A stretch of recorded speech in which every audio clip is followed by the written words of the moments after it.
Joseph Vijay அவர்களை முதலமைச்சராக கொண்ட அமைச்சரவை மீது இப்பேரவை தனது நம்பிக்கையை தெரிவிக்கிறது என்னும் தீர்மானம் பேரவையின் முடிவுக்கு விடப்பட்டு வாக்குகள் பின்வருமாறு எண்ணி கணிக்கப்பட்டன. தீர்மானத்தை ஆதரித்தோர் 144. இந்த அரசு குதிரை வேகத்தில் செயல்படுகிற அரசே தவிர குதிரை பேரத்தில் ஈடுபடுகிற அரசு இல்லை என்பதை ಆಣಿತರமாக தெரிவித்துக் கொள்கிறேன். ವಿಶ್ವಾಸ ಮತಯಾಚನೆ ಪರೀಕ್ಷೆಯಲ್ಲಿ ಟಿವಿಕೆ ಮುಖ್ಯಸ್ಥ ಸಿಎಂ ವಿಜಯ್ ಪಾಸ್ ಆಗಿದ್ದಾರೆ. ಸರ್ಕಾರಕ್ಕೆ 144 ಮಂದಿ ಶಾಸಕರು ಬೆಂಬಲ ಸೂಚಿಸಿದ್ದಾರೆ. TVK, Congress, CPM, CPI, Muslim league, VCK ಜೊತೆ ಎಐಎಡಿಎಂಕೆಯ ಬಂಡಾಯ ಎದ್ದಿರೋ 27 ಶಾಸಕರು ವಿಜಯ್ ಸರ್ಕಾರಕ್ಕೆ ಬೆಂಬಲ ಕೊಟ್ಟಿದ್ದಾರೆ. ಬಹುಮತ ಸಾಬೀತುಪಡಿಸುವ ವೇಳೆ ಡಿಎಂಕೆ ಹಾಗೆ ಪಿಎಂಕೆ ಶಾಸಕರು ಸಭಾತ್ಯಾಗ ಮಾಡಿದ್ರು. ಒಬ್ಬ ಬಿಜೆಪಿ ಶಾಸಕರು ಮತದಾನದಿಂದ ದೂರ ಉಳಿದ್ರು. ಆದರೆ ಸದನದಲ್ಲಿದ್ದ 22 ಎಐಎಡಿಎಂಕೆ ಶಾಸಕರು ವಿಶ್ವಾಸ ಮತಯಾಚನೆಯ ವಿರುದ್ಧ ಗೆದ್ದಿದ್ದಾರೆ. 224 ಶಾಸಕರನ್ನು ಹೊಂದಿರುವ ವಿಧಾನಸಭೆಯಲ್ಲಿ ಬಹುಮತಕ್ಕೆ 118 ಶಾಸಕರ ಅಗತ್ಯ ಇತ್ತು. ವಿಜಯ್ ತಿರುಚಿ ಪಶ್ಚಿಮ ಹಾಗೆ ಪೆರಂಬೂರು ಕ್ಷೇತ್ರದಿಂದ ಸ್ಪರ್ಧೆ ಮಾಡಿದ ಹಿನ್ನೆಲೆ ಅದನ್ನು 1 ಅಂತ ಪರಿಗಣಿಸಲಾಗುತ್ತೆ. ಇದರ ಜೊತೆಗೆ ತಿರುಪುತ್ತೂರು ಟಿವಿಕೆ ಶಾಸಕ ಶ್ರೀನಿವಾಸ್ ಸೇತುಪತಿ ಅವರಿಗೆ ಬಹುಮತ ಸಾಬೀತು ಪ್ರಕ್ರಿಯೆಯಲ್ಲಿ ಭಾಗಿಯಾಗದ ಹಾಗೆ ಮದ್ರಾಸ್ ಹೈಕೋರ್ಟ್ ಸೂಚನೆ ಕೊಟ್ಟಿರುವ ಹಿನ್ನೆಲೆಯಲ್ಲಿ 232ಕ್ಕೆ ವಿಧಾನಸಭೆಯ ಬಲ ಇಳಿದಿದ್ದು ಬಹುಮತಕ್ಕೆ 116 ಶಾಸಕರ ಬೆಂಬಲ ಬೇಕಾಗಿತ್ತು. ಸರ್ಕಾರದ ಪರ ಅಂದ್ರೆ ಈಗ ಟಿವಿಕೆ ಹತ್ರ ಇರೋ ಸ್ಥಾನ 106, ಕಾಂಗ್ರೆಸ್ 5, ಎಡಪಕ್ಷಗಳು 4, ವಿಸಿಕೆ 2, ಮುಸ್ಲಿಂ ಲೀಗ್ 2, ಎಐಎಡಿಎಂಕೆ 27. ಇವರೆಲ್ಲರೂ ವಿಜಯ್ಗೆ ಬೆಂಬಲ ಕೊಟ್ಟಿದ್ರಿಂದ ವಿಜಯ್ ಈ ಅಗ್ನಿ ಪರೀಕ್ಷೆಯಲ್ಲಿ ಪಾಸ್ ಆಗಿದ್ದಾರೆ. ಹಲವು ದಿನಗಳ ಕಸರತ್ತಿನ ಬಳಿಕ ಕೊನೆಗೂ ಮ್ಯಾಜಿಕ್ ಸಂಖ್ಯೆಗೆ ಬೇಕಿದ್ದ ಬೆಂಬಲ ಪಡೆದು ಮೈತ್ರಿ ಸರ್ಕಾರ ರಚನೆ ಮಾಡಿರುವ ವಿಜಯ್ ಈಗ ವಿಧಾನಸಭೆಯಲ್ಲೂ ವಿಶ್ವಾಸ ಮತಯಾಚನೆ ಪರೀಕ್ಷೆಯಲ್ಲಿ ನಿರೀಕ್ಷೆಗೂ ಮೀರಿ ಹೆಚ್ಚು ಸ್ಥಾನಗಳನ್ನು ಪಡೆದುಕೊಂಡು ಪಾಸ್ ಆಗಿದ್ದಾರೆ. ವಿಶ್ವಾಸ ಮತ ಗೆದ್ದ ನಂತರ ಮಾತನಾಡಿದ ಸಿಎಂ ವಿಜಯ್, ನಮ್ಮ ಸರ್ಕಾರಕ್ಕೆ ಬೆಂಬಲ ಘೋಷಿಸಿದ ಎಲ್ಲಾ ಶಾಸಕರಿಗೂ ಧನ್ಯವಾದ. ನಮ್ಮದು ಮೈತ್ರಿಕೂಟ ಸರ್ಕಾರ. ಜನರಿಗೆ ಕೊಟ್ಟಿರೋ ಭರವಸೆಗಳನ್ನ ಈಡೇರಿಸುವುದಕ್ಕೆ ನಾವು ಬದ್ಧ. ನಮ್ಮ ಸರ್ಕಾರ ಯಾವಾಗಲೂ ಜನಪರವಾಗಿರುತ್ತೆ.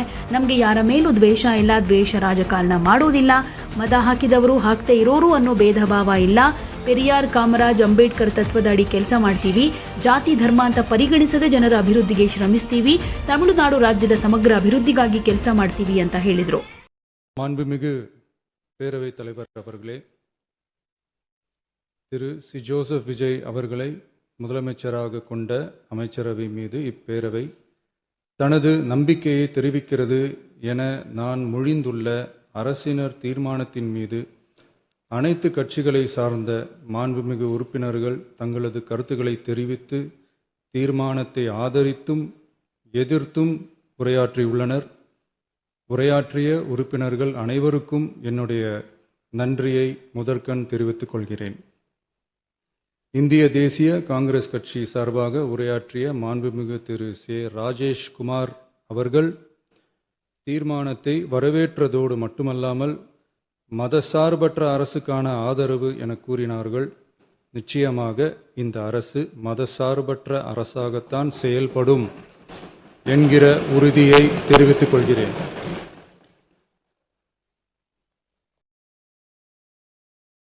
அடுத்து உரையாற்றிய இந்திய கம்யூனிஸ்ட் கட்சி மார்க்சிஸ்ட் கட்சி சார்பாக உரையாற்றிய திரு ஆர் செல்லசுவாமி அவர்கள் இந்த தீர்மானத்தை வரவேற்று முழுமையான ஆதரவு தெரிவித்துள்ளார்கள்.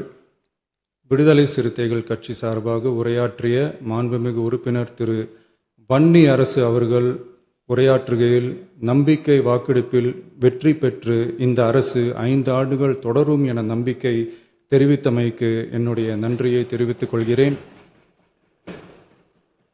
ஆதரிப்பவர்களுக்கு மட்டுமான அரசல்ல, எதிர்ப்பவர்களுக்கான அரசும் இது என சுட்டிக்காட்டியமைக்கு எனது நன்றியை தெரிவித்துக் கொள்கிறேன்.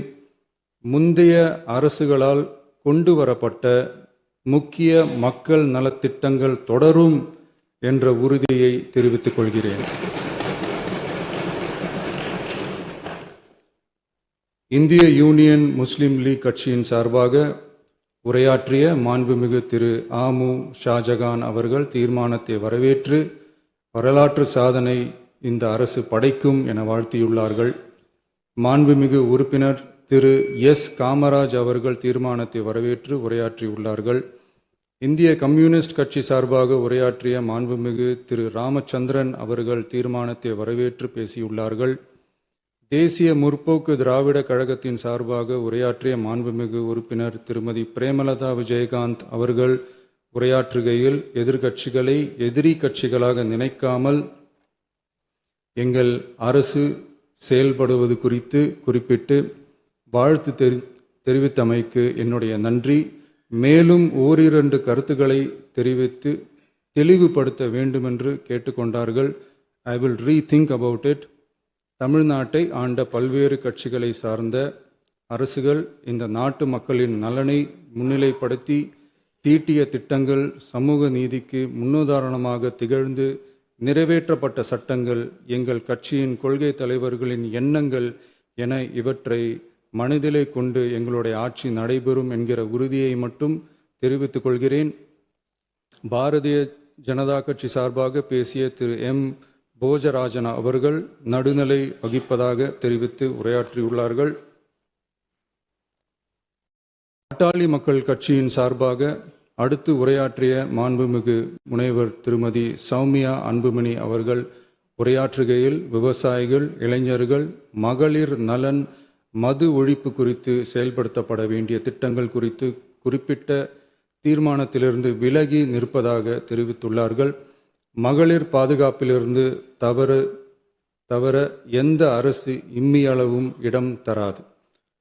அடுத்து உரையாற்றிய மாண்புமிகு திரு மு தமிழன் அன்சாரி, மாண்புமிகு திரு கே நித்யானந்தன், மாண்புமிகு முனைவர் எம்எச் ஜவாஹிருல்லா, மாண்புமிகு திரு எடப்பாடி கே பழனிசாமி அவர்கள் மற்றும் ஆகியோர் உரையாற்றுகையில் தீர்மானத்தை எதிர்த்து உரையாற்றியுள்ளார்கள். எதிர்க்கட்சி தலைவர் வெளிநடப்பு செய்துவிட்டார்கள். மாண்புமிகு திரு எஸ்பி வேலுமணி அவர்கள் தீர்மானத்தை ஆதரித்து உரையாற்றியுள்ளார்கள். குதிரை பேரத்தில் எமது அரசு ஈடுபடுகிறது என்று கருத்தை தெரிவித்த மாண்புமிகு உறுப்பினர் அவர்களுக்கு நான் ஒன்றை மட்டும் சொல்லிக்கொள்கிறேன். இந்த அரசு குதிரை வேகத்தில் செயல்படுகிற அரசே தவிர குதிரை பேரத்தில் ஈடுபடுகிற அரசு இல்லை என்பதை ஆணித்தரமாக தெரிவித்துக் கொள்கிறேன். நம் தமிழ்நாட்டின் முன்னேற்றத்திற்கு உழைத்த தலைவர்கள் வழிகாட்டிய கொள்கைகளிலிருந்து இம்மி அளவு விலகாமல் நிச்சயமாக இந்த ஆட்சி நடைபெறும். எனவே நான் மொழிந்துள்ள இத்தீர்மானத்தை மாண்புமிகு உறுப்பினர்கள் அனைவரும் ஏகமனதாக நிறைவேற்றித் தர வேண்டும் என்று கேட்டுக்கொண்டு அமர்கிறேன். ஜோசப் விஜய் அவர்களை முதலமைச்சராக கொண்ட அமைச்சரவை மீது இப்பேரவை தனது நம்பிக்கையை தெரிவிக்கிறது என்னும் தீர்மானம் பேரவையின் முடிவுக்கு விடப்பட்டு வாக்குகள் பின்வருமாறு எண்ணி கணிக்கப்பட்டன. தீர்மானத்தை ஆதரித்தோர் 144,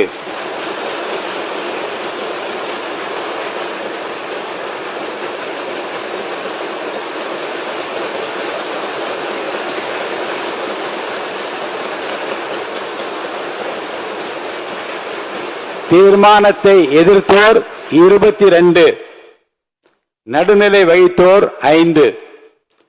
தீர்மானத்தை ஆதரித்தோர் அதிகமாக இருப்பதால் மாண்புமிகு முதலமைச்சர் அவர்களின் தீர்மானம் நிறைவேறியது, வெற்றி பெற்றது. மாண்புமிகு முதலமைச்சர் அவர்களின் தீர்மானம் வெற்றி பெற்றது என பேரவைக்கு அறிவிக்கிறேன். அமருங்கள். இந்த மகிழ்ச்சியான தருணத்தை ಯಾವುದೇ ಸುದ್ದಿಯ ಅಪ್ಡೇಟ್ ಅನ್ನ ಮಿಸ್ ಮಾಡ್ಕೊಳ್ಬಾರ್ದು ಅಂದ್ರೆ ಈಗ್ಲೇ ಒನ್ ಇಂಡಿಯಾವನ್ನ ಸಬ್ಸ್ಕ್ರೈಬ್ ಮಾಡಿ. ನಿಮಗೆ ಬೇಕಾದ ಭಾಷೆಯಲ್ಲಿ ಎಲ್ಲಾ ಸುದ್ದಿ ತಿಳಿಬೇಕು ಅಂದ್ರೆ ಒನ್ ಇಂಡಿಯಾ ಆಪ್ ಅನ್ನ ಡೌನ್ಲೋಡ್ ಮಾಡ್ಕೊಳ್ಳಿ.